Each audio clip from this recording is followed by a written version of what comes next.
it's Jennifer from Flux. In this video, I'm going to show you how to crochet the Stay Golden wrap. I made this wrap and wrote this pattern because I got a couple of requests from all of you that the Comforts of Home wrap, which is an asymmetric wrap that we did for a cowl, a couple crochet alongs back. I had a couple of you request that I do one with some light, like fingering weight sock yarn. I had a perfect special yarn to use for this, and we'll talk about that in just a minute. But I kind of reimagined it with some lighter yarn and made it bigger this time. So as you can see, the yarn is super fun. And if you're not familiar with the shape here, we have a long side across the top, and then the side, it's a triangle. The side comes straight down, and then the other side comes down at an angle. Now I drew a little diagram so you can get an idea because the finished sizing for this, now if you can see that, the top edge, which is up here, is about 38 inches across. This straight side down the side here is about 53 inches down to the bottom point. And then the angled side over here is about 62 inches. Now, the shawl is worked from the bottom, which I'm going to show you how to do, from the bottom point, and we're going to work upward, upward, upward, all the way up. And we're going to work this side straight and not increase, just work in rows, regular rows. But on this side, when we come to this side, we're going to increase. So it's going to come out this way and come straight up this way. And then finally, we're going to end up here along the top edges. This is the last row worked, and I'm going to show you how to finish it off. Now, if you've never made or worn an asymmetric shawl like this, I'm going to show you on the Flux blog. If you click the link down below, I'll show you some different photos of how it can be styled and worn and wrapped in different ways. It's a really fun way, experimental type of shawl. You can position it all different ways on your body. So I'll share some photos on the blog. So hop down to the link below so you can see those. So let's get started. For this project, you'll need a pair of scissors, a tapestry needle, a tape measure is super helpful to measure as you go along. We're going to be using a 4mm G crochet hook. This is my Furls Odyssey. I'll put the link down below so you can get one of your own too. And then for our yarn, you'll need 800 yards of a fingering weight yarn. That is a finer yarn. And we're going to be using a beautiful yarn from our friends at City Girl Country Girl Yarns. We did a giveaway not too long ago for some of their stuff, including a skein of this yarn. And this is, like I said, each one of these is 400 yards, so 800 yards total of fingering weight yarn. And when you look at the yarn labels, you can see the weight on the back of the yarn label. This colorway is called Somewhere Under the Rainbow, and it's on one end of it, it's rainbow colors, as you can see here. So fun and pretty. And then on the other end is gold, and I just think it's so much fun. So again, fingering weight yarn. This happens to be a 100% superwash merino, so it's super soft, 100 grams. So 800 yards of fingering weight yarn. And this is, as a side note, in skeins. So if you do get yarn in a skein like this, you'll have to wind it. Now, you can wind it into a cake with a ball winder, or you can wrap it into a ball. It's totally up to you, whatever you have. You don't need fancy tools to wind yarn. You could use a chair or a friend with their arms held out, or you could use a fancier ball winder in Swift. It's totally up to you. Also, you can get the, if you want this particular yarn or any other yarn from City Girl Country Girl Yarns, the link is down below, and they have all kinds of fun stuff. So let's get started. Okay, so I have my yarn and my hook, and I also grabbed a little stitch marker. I didn't mention this before when we talked about supplies, but you'll just need like a stitch marker or a little scrap of yarn. Because we're doing an asymmetrical shawl, we're going to be marking there's going to be an angled side and a flat side, and we're going to use our stitch marker to help us remember which side is which.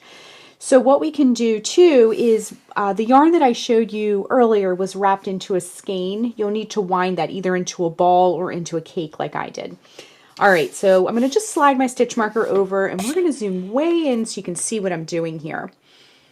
So we've wound our yarn and we're ready to roll. So I'm just going to grab the end, and mine, because I did it in a cake, is center pull. And what we're going to do is do a starting chain of 7. So we're going to put a slip knot on our hook to begin. So wrap the yarn around your fingers to make a loop, bring the yarn behind the loop, reach in with your hook, bring up a loop, and tighten. The next thing we're going to do is, like I said, we're going to chain 7. We're going to start really small and work upwards and outwards, okay? So to make a chain, wrap the yarn around the hook and bring it through the loop. That's 1, 2, 3, 4, 5, 6, and 7. All right, so for row 1, we're going to kind of set things up. In the 4th chain from the hook, so this loop here does not count. We're going to go 1, 2, 3, and 4. We're going to work a double crochet, chain 1, double crochet. That's going to give us a little V. So to make a double crochet, wrap the yarn around the hook, insert the hook into that 4th chain from the hook, bring up a loop. You'll have 3 loops on the hook. Wrap yarn around hook, bring it through the first 2 loops. Wrap yarn around hook, bring it through the last 2 loops. Then we're going to chain 1, and then in that same chain we're going to work a double crochet once again, and that will be our first little V, okay? Just like that. Then what we're going to do is go down to the last chain. So we're going to skip 2 chains, and in that very last chain we're going to work another V. So work a double crochet, chain 1, and a double crochet, all in that same chain, that very last chain. Okay, and we're already getting to the little rainbow section, which is really fun. Okay, so what we're going to do now also, whenever I'm making a triangle shawl or an asymmetrical shawl or something like that, or corner to corner, I always like to keep the tail intact. That way I know where the bottom is when it's small and kind of not, the shape isn't like totally defined yet. I like to keep that tail as a marker almost, okay? All right, so for row 2, what we're going to do is chain 3. 1, 2, 3, and turn our work. So in that first V, in that chain 1 space, we're going to work another V. So double crochet into that chain 1 space, and then chain 1, and then work another double crochet all in that same space. So our V's are going to be like stacked up on top of one another and lined up, okay? The next thing we're going to do is work,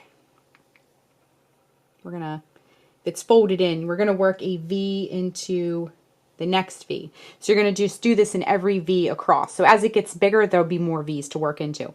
So work a V into each V across. So double crochet, chain 1, and double crochet. Just like that, okay?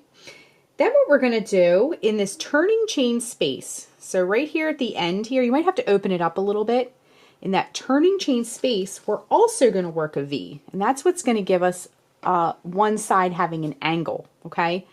So in that turning chain space, work a V. Double crochet, chain 1, double crochet. Just like that, okay? So it's still not totally defined in its shape yet because it's so small.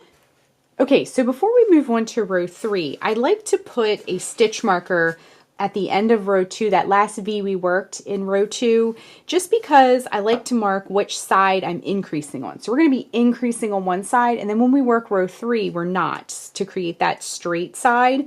So I'm just going to throw my stitch marker in that last V that I worked. And you can do this each time you do a row 2. Or once you get the hang of it and have worked a few rows, you can stop doing it. It's totally up to you, whatever you feel comfortable doing. But I'm just going to throw that stitch marker in there so I know that that's the side that I put a V into that turning chain space, okay? And it's going to angle outward, okay? So let's move on to row 3. So for row 3, we're going to chain 3, 1, 2, 3, and turn our work. Now we're going to do the same thing we've been doing, working a V into each V across.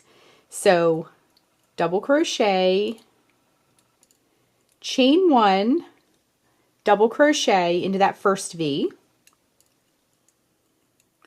and then hop over to the next V of the row, and you're going to do the same thing. Double crochet, chain 1, double crochet, and then hop over to the next V of the row, and you're going to go double crochet, chain 1, double crochet, just like that. Okay, now we are at the end of the row and we have our turning chain. So what we want to do here is in the turning chain space, instead of working a V like we did before, what we're going to do is just work a double crochet this time. Okay, so just work a double crochet into that turning chain space. Okay, so all you need to do for the rest of your shawl, I'm going to move my hook out of the way, is work. Now, again, it's going to start to shape up and the shape that we're after is going to start looking more defined. But as we work more and more rows, what you're going to do to complete your shawl is work rows 2 and 3, 2 and 3, over and over and over again until your shawl is as large and wide as you would like it to be. Now, I have 2 skeins of the yarn here. I have 1 and 2 here. I'm going to use up my yarn, so I have a nice big size. Like I said before, I got some requests when we did the Comforts of Home wrap. People wanted one for warmer weather that had a little bit finer yarn and was larger, more drape, larger, but lighter yarn. So I thought this would be a really fun yarn to try that. As you work through rows 2 and 3, 2 and 3 over and over again, you can keep moving your stitch marker at the end of row 2. It'll just kind of like move up with you as you work. So just keep repeating rows 2 and 3, 2 and 3 over and over and over again, and then we'll rejoin in just a moment and finish up our wrap. Okay, just working that very last stitch of the row, and our beautiful wrap is complete. So let me just grab my scissors. What we're going to do is cut the yarn, leaving a tail. I'm just going to wrap it around the hook to fasten off and pull it through that loop. So you might have a couple of tails. Let's take care of those tails next. And I just want to show you how pretty and interesting and fun this wrap is. This yarn is so cool. I love it. Okay, so let's grab our tail. I'm going to grab my tapestry needle. Just go ahead and thread. And I gotta say, my tapestry needle is gold, it matches. And let's just take it through these loops. Try to stay in the middle of the loops when you do this because it is reversible. So you don't want anything to show on either side. So just take it down as far as you can. And then what we're gonna do is pull it through. Get that knot kind of tucked in there as you do it.